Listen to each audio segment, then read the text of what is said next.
The topic of discussion is earning with information, and I have one very nice book, Information Rules, which was written by Shapiro and Varian way back in 1999. The theory in the book is still valid, and I recommend you read it. They also have some nice articles in Harvard Business Review. They are a good read. There is basically one thing which you have to bear in mind and understand and think about, which will allow you to understand what the information economy is all about. And most of the things follow from this one very, very simple thing. And that is that information is costly to produce, cheap to reproduce. You all know this. You know that making a computer game or making a movie will cost millions. You know that making one copy or even a million copies of that movie or game will cost almost nothing. And this is known as the marginal cost zero, which is characteristic of information products. Now, a basic principle of economics is that in clear and perfect, it's known as perfect competition, the price of a product will go to its marginal cost. So if the marginal cost is zero, with zero you cannot earn anything. So in the information economy, there is a strong emphasis on the fact that you have to do everything to avoid commoditization.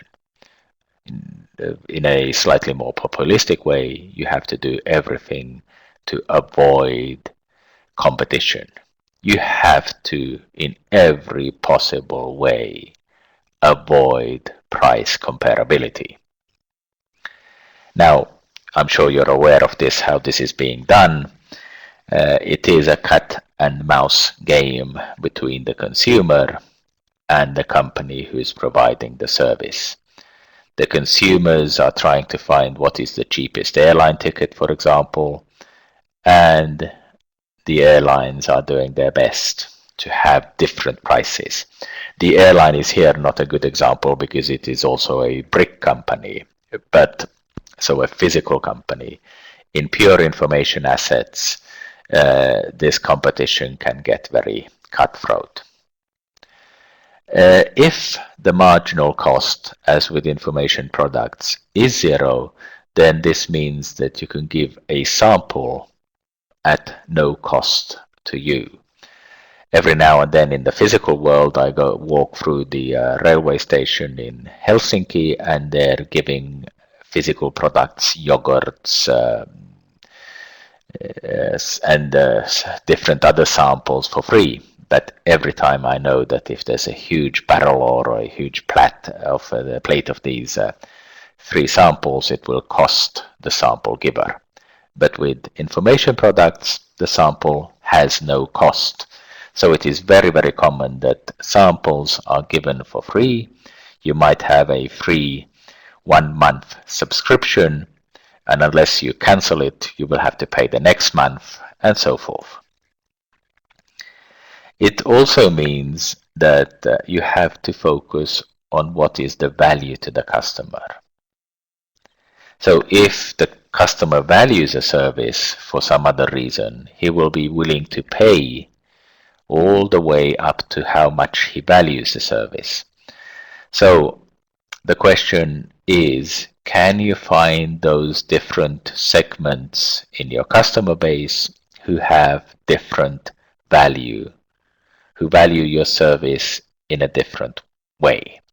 And this leads to segmentation. You're trying to find these customers. But it also leads to versioning.